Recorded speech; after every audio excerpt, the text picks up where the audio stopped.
वृंदावन की विभूति परम पूज्यपाद स्वामी श्री प्रेमानंद जी महाराज कहते हैं कि वक्ता जिस दिन अपनी कथा का मोल लगा देता है, उसी दिन ही कथा का रस, कथा का सार चला जाता है। वक्ता का कर्तव्य है कि वो धन की प्राप्ति के लिए कथा को नहीं कहे। किस लिए कथा को कहे? बोले मैं ये कथा को इसलिए गाऊं ताकि भगवान महाकाल प्रसन्न हो जाएं, वो मुझ पर मुक्त हो जाएं, भक्तों का कल्याण हो जाए। इसलिए वक्ता का कर्तव्य होना चाहिए कि कभी उसकी दृष्टि में धन ना हो।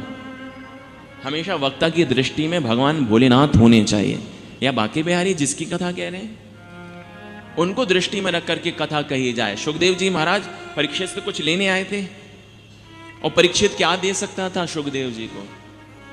मैं तो कुछ भी नहीं दे सकता, मैं तो आपसे लेने के लिए आया हूं। सुखदेव जी कहते हैं मेरे पास देने को कुछ नहीं है, केवल एक के अलावा। बोले वो एक क्या है?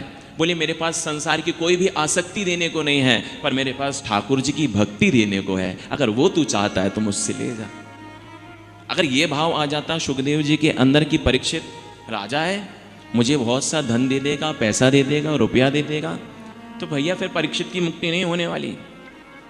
अगर वक्ता का कर्तव्य है कथा सुनाने के प्रति, तो श्रोता का भी कर्तव्य होना चाहिए।